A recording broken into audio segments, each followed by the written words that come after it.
ඇත්තෙන්ම ජින්වරුන්ගෙන් සමහරක් මෙම ධර්මයට සවන් දී තමන්ගේ වාර්ගිකයන් වෙත ගොස් ඔවුන්ට නීත වශයෙන්ම අපි ඊටමත් පුදුමාකාර එක් කුරාණයකට සවන් දුන්නෙමු. ඒ ඍජු මාර්ගයේ දැනුම් දෙන්නේය. එබැවින් ඒ අපි විශ්වාස කළෙමු.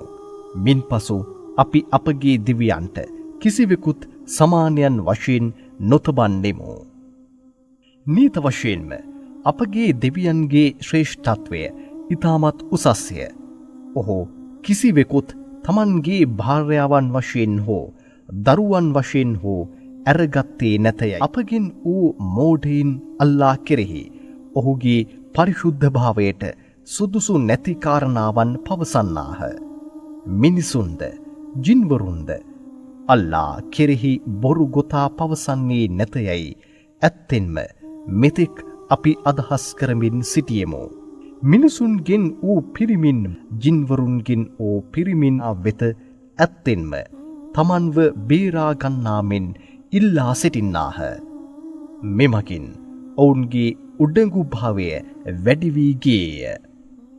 ඔබ අදහස් කරන අන්තිමටම ඔවුන්ද මරණයට පත් වූ පසු අල්ලා කිසිවෙකුවත් පනදී නැගිට්ටවනු ලබන්නේ නැතයයි නීත වශයෙන්ම අදහස් කරගත්හ. නීත වශයෙන්ම අපි අහස අතගා බැලුවෙමු. එය දැඩි මුරකාවල් වලින්ද දැවෙන තාරකාවන්ගින්ද පුරවනු ලැබ ඇති බව අපි දුටුවෙමු.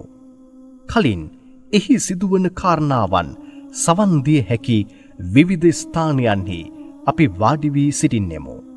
දැන් නම් ඒවාට සවන් දීමට කවුරුන් හෝ ගියහොත් ගින්නෙහි ගිනිසැර ඔහුට පහර දීමට බලාපොරොත්තුවෙන් සිටිනු ඔහු දකිනු ඇත. භූමියෙහි සිටින අයට විපතක් ඇති කරන්නට කැමති වන්නේද නැතහොත් ඔවුන්ගේ දෙවියන් ඔවුන්ට යහපතක්ම අදහස් කරන්නේද යන්න නීත වශයෙන්ම අපි නොදැන ගන්නෙමු. නීත වශයෙන්ම අපගෙන් හොඳ අයද සමහරෙක් සිටින්නාහ. එසේ නොවන්නෝද අපගෙන් සමහරෙක් සිටින්නාහ. අපි විවිධ කොටස් වශයෙන් බෙදී සිටියෙමු. නීත වශයෙන්ම අපි භූමියෙහි අල්ලාව පරාජය කරන්නට නොහැකිය යන්නද භූමියෙන් දිවගොස් ඔහුගෙන් බේරෙන්නට නොහැකිය යන්නද ස්ථීර වශයෙන් දැනගත්තෙමු. මෙම කුරාණයෙහි ඇති ඍජු මාර්ගයන් සවන් දුන් අවස්ථාවේදීම එය අපි විශ්වාස කරගත්තෙමු. කවුරුන් තම දෙවියන්ට විශ්වාස කරන්නේද ඔහු පාඩුව ගැනද අසාධාරණය ගැනද බියවන්නේ නැත.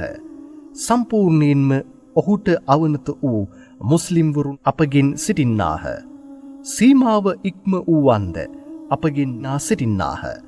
කවුරුන් සම්පූර්ණයෙන්ම අවනත වන්නෝද ඔවුන්ම ඍජු මාර්ගයේ තෝරාගත් අයයි. සීමාව ඉක්ම වූවන් නම් නිරේහි ඉන්දන දර කොටන් බවට පත් වූහ යයිද පැවසූ